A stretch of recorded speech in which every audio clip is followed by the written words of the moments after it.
the breadth of what you can do in ag is quite phenomenal. There's a ton of jobs you can do. The UN's predicted by 2050 that we need to be producing 50 to 70% more food to feed our growing global population. So that's massive. Yeah, so we need people involved and people, because otherwise we can't secure our food supply.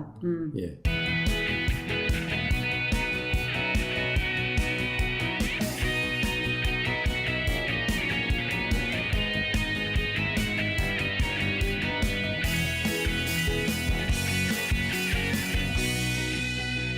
Well, thank you so much, Ben and Simone, for joining me here today. I'm very excited to hear all things George. So thanks very much for coming along. Thanks for having us. Thanks for having us. Now, I see you've both got your items of significance, and that's something that connects you with your community. So I'd love to hear the story behind them and get to know a little bit more about you. Okay. Cool. Well, I'll start. I've got my George the Farmer doll, which, George is pretty much my life now. George was named after my son George, who's now 7, and I guess growing up in a farming and rural community, this is probably the item of significance that ties me back to primary industries and farming. Great. Yeah. And there's an extension to that, Ben. Yeah, well, this is my item of significance, which is my guitar. So I suppose being a creative person, but working in digital media through our creative agency, Hello Friday, it's all digital, like I said, and this is more of a tangible way, I suppose, of showing my creativity. And this is the guitar I use to write George's songs and perform George's songs when we're out and about. So, which is great. And I also do a lot of gigs, in and around the Limestone Coast where we're from. And also, it's a great way for me to just wind down and de-stress. Well, perhaps before we get into a little bit more about George, maybe you could just give us a little bit of an example. An example? You've got the guitar there. Oh, dearie me. Have you warmed up? It's in tune. That's lucky. It's in tune. I'll sing We Love Beef. Okay.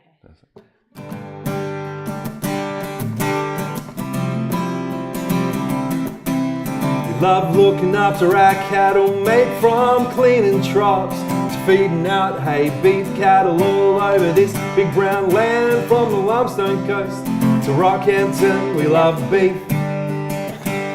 Yeah, we love beef. From the north to the south and east to west, we love beef. Woo! That's just the first verse. Thank you. And Simone's doing a few moves. Yeah, there. we've got moves that go with all the songs. Great. And so when you're performing this, do the kids get up? And they love do it. their it's sensational. It's fantastic. It's such a warm, fuzzy feeling to see the kids, dancing and responding to Simone and George with the dance moves and singing along with the songs as well. Yeah. But they really keep their eyes directly on George and just watch every single move that he does. Yeah. All right, so now you touched a little bit there that you've got a creative industry, Hello Friday, and from that and with your connection to the land, George was born. Maybe you could walk me a little bit through, where George started and why, like what's the drive behind George? Ben and I were sort of actively looking at ways that we could develop some sort of additional revenue source within our business to help sustain it. We were sort of researching what different apps we might be able to develop, and they were all sort of ag-based. And we were brainstorming every week, and then one afternoon I was lying on my bed with my son George, and I was pregnant with this massive prego belly with the twins, and I was trying to find some fun farming apps or books for him to help keep him entertained when the twins arrived. He was obsessed with the farm, my husband's a farmer, and I really wanted to find something for him to fall in love with. And all that I could find were American or English apps or books, and there wasn't one character globally that was telling sequential stories about life on the land, and especially, life in Australia and with primary industries in Australia. We started doing that, and George was going to be an entertaining character for farm kids, but then when we started to research, and Simone came across some amazing stats on how little kids know about where their food comes from. Just crazy things like 75% of Year 6 students believe that cotton comes from an animal. Yeah, and 45% don't associate everyday lunchbox items like a banana, piece of cheese, piece of bread as originating from a farm. So it's almost half. Like, that's crazy. You know, kids thinking that cows have to die to get their milk. So originally he was going to be this, you know, inspiring character for lots of little farm kids like my George. But then after we sort of came across these stats, we thought, okay, well, not only does George need to be, you know, inspirational, he really needs to be educational as well. As soon as we get out into a regional location and they are introduced to George and they see George firsthand when we're doing an event or something like that, they basically form this immediate affiliation with George, and they're really connected to him. And then within their communities, they introduce the rest of their communities, you know, to George through either purchasing our books or he becomes an unofficial mascot to pretty much everywhere we go. They're very passionate about George when they come across him, because he, you know, resonates everything that they're about. One helps tell their story, and it was interesting because you mentioned that word story as well, Ben, and that's something I'm really passionate about. You know, my business is called narrative marketing because I do believe there is incredible power in those sharing of stories. Oh yeah. So I mean, George has got his own family, and there's a whole like, you know, he's got a really fleshed out story. Yeah. How important was that in developing George as you know, as a way that you could actually sell products? You know, that was your main aim, to create a revenue stream. How important was creating that story around to actually helping that be successful? When Simone and I was starting to develop the characters and Simone was writing the stories, you know, it was our friends on the land that were speaking to those characters. So then we could make sure that George's immediate family and then his mates outside of that were relatable people. So and that's why when we go to communities and they read the books, they go, yeah, well, we have a nosy neighbour Neville, who's in the first book, or you know, Kev the gun shearer from New Zealand. I mean, a lot of the shearers that work, especially around our region, are from New Zealand. So speaking to that real world again is really important, because not only for the kids on the land, they read it and they instantly connect to it. They go, oh, this is just like home. The city people will get a bit of an understanding of the larrikinism and the just the good, honest people who farmers are. What is the challenge then in taking that to the city community that you're also looking to, you know, provide this education to? You know, how do you approach that? Yeah, I think the biggest part of us expanding our reach is getting in front of people with Big George, and seeing our music and dancing, and you know, in our performances we read one of the stories as well as do the music. As soon as people see that, whether in, you know, the city or the country, they become affiliated with George. So we've been doing for the past 2 years 2 weeks at the Sydney Royal Show. Like for the duration of the show. I sound exhausted just thinking about it. 5 shows a day, 14 days straight. Yeah, at the same show. Over and over again. So we see about 400,000 people. We activate a space of 60 square metres where we are selling the products and talking to people all day, as well as doing 5 shows a day that go for half an hour. But, you know, from doing that, and we can see it easily because of where, you know, our social media followers are, as well as where a lot of our sales come out of. Sydney now is quite a big market for us. Yeah, that's exhausting, but great. Oh no, it is like fantastic opportunity for us to get into a city location. That's amazing. And people get to see not only George, but to meet Simone and I as well. And they're very surprised when we're in Sydney. So we jump off stage and then we go down to our little sort of trestle table and sell books. People want to come and buy the books, and they're flicking through and we're like, hello, how are you going? And they sort of look up. Oh yeah, hard sell.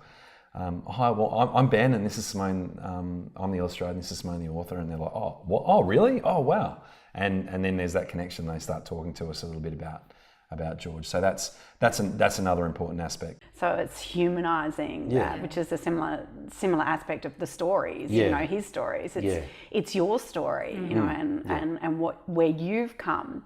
So Simone, you were saying, you know, from that initial point when George was created and we had this birth of George as an idea, as a concept, What was that process then about? You go, okay, great, now we've got a concept, and you looked at having a walking, talking dog, but obviously that didn't come to fruition. Yeah. But then once you had that idea right, then what was next? Yeah, well, so I wrote the story, been illustrated, and we launched it as an interactive story app on the iTunes market. And we sort of thought by doing that was quite cutting edge, going digital, even though traditionally we were print designers, but we were wanting to get into the app market as well. So we thought, okay, well, we can develop this app for our own product, and then we can also showcase that to our clients, and then hopefully pick up some app clients from doing it. We're invited to go to Beef Week in Rockhampton, just to talk to some teachers about what we were doing with George in the education. This is a massive event, like it's a massive Queensland event. I love it. It's called Beef Week. Beef Week. All about the beef. So that's where we wrote the beef song. I'm feeling it. Yeah, and they said, can you talk to the teachers, and if possible, can you entertain, or can you just do some George stuff with three groups of kids coming in every day for 3 days? We're like, well, we're going to be outside, and we've got this app. That's going to be impossible. So we're like, well, what do we do? And obviously I play and sing guitar, and said, well, we'll write a song for Beef. We love Beef. We'll write a couple of other songs, and we'll cut a CD all in 3 weeks. I had tonsillitis when I sang the CD. And Simone's like, we should get a big mascot as well. So we researched that. I think it was it 5 weeks that they turned it around in? 5 weeks. We literally flew to Melbourne. I got my mate to deliver it to the Melbourne airport. We grabbed George, the big George, loaded him on a plane, flew to Rockhampton, got to the motel. Simone tried it on for the first time that night, and the next day we put on the first George Farmer show. And Landline filmed it, and we got on national TV. And so I danced around in Queensland heat. Oh my God, for the first time in this massive mascot outfit. Really formed this appreciation of people that get in those massive outfits. It's pretty full on. Yeah, they don't get paid enough. We've had a number of people actually ring up and say, we love what you do with George, could you do it for us? We've got an idea for a character. And we just have to tell them, unless you can do it by yourself, if you have to pay someone to do this, you just wouldn't be able to do it. It'd be impossible. I mean, it was a good year on George before the app came out. We were lucky enough to have a little bit of sort of money built up in the Hollow Friday business that allowed us to sort of invest a lot of time and money into George. But it was our time. If we actually accounted for all our time that we've spent in developing George, you couldn't do it. It would be impossible. And we have to sort of let people know that. So we're very fortunate in the sense that our skill set has afforded us the ability to turn things around quickly and do it ourselves. Yeah. But I mean, that's really the startup journey though, isn't it? It is. Because it's so common that I hear that, or just the amount of hours and time that unpaid. Yeah. I think you have to have a skill set with whatever you're passionate about. Yeah. You have to have the skill set to go along with it to bring your idea to fruition. Yeah. You got to wing it. I think they really have to go together. You have to what? Wing it? You got to wing it sometimes. And wing it at the same time we just sit there and go, can we do a children's show? Can we do, like Sydney Royal Show rang us 3 weeks before the show. They rang Simone and said, now we knew that we sort of wanted to get you, but we decided not to, but we didn't have the space. But we've got a space now because Woolies has pulled out of this area. Can you do it? And Simone's like, what do you reckon, Ben? I said, how many shows? I said, how many days do you want us for? And they said, oh no, the whole time, 14 days. 14 days. I'm like, holy. Yeah. That means we're away from both of our families for that long. And So we just said yes and then figured out how to do it afterwards. So, which is, And then when we got there, we were like, oh my God, do we actually know what we're even doing? But I love that. We just said yes and figured out what we're going to do afterwards. But realistically, that's what drives success. Well, that's right. If we didn't do Sydney, so many doors wouldn't have been opened for us. So, and because George was on the project at some stage too. Yep. So when was that? Was that before or after Sydney? What was the time frame there? No, that was December just gone. So that was in between this year and last year. But that sort of came about because I'm pretty good at networking now and being a bit bossy and persistent with trying to get George out there. As far as communication channels and talking about telling your message, what for you and for the George story has been your most successful platform in the way that you're telling your message online in a digital forum? Definitely Facebook. Yeah.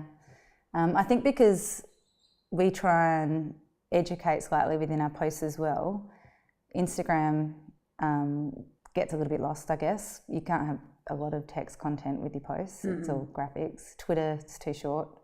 But Facebook, you can put in a decent amount of information on there. So I think, and that's our biggest followings on Facebook. Yeah. And then as far as your communications though, is it really those, when you're going and doing the shows that's getting that most impact and driving the engagement? Or, what's the mix between the shows and your social communication? Like, what's the balance of value? I think definitely our shows for picking up genuine followers. Yeah.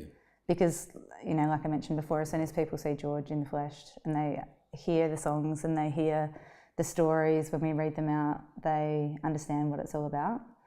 And also when we go out into different areas with our events, we try and organise a stockist in those areas as well before we go there.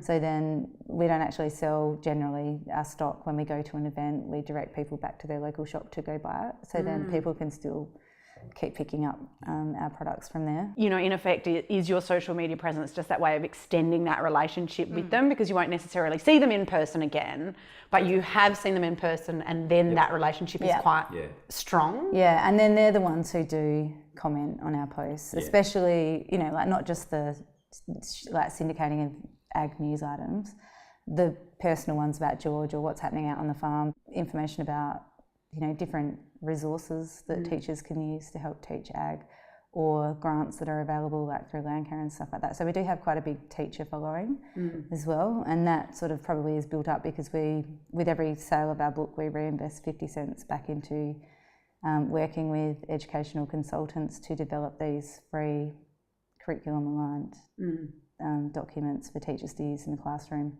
to help teach about feed and fibre. Yeah, great.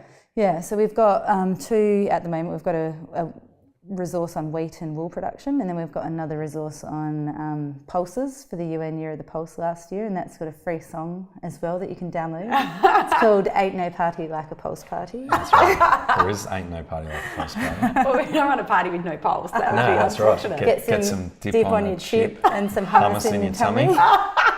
You don't need to be a far out dude to enjoy this protein. Yeah, right. Yeah, so it's easy for the teachers to download it. They've got everything there to tick off on learning outcomes of science, engineering, maths, whatever.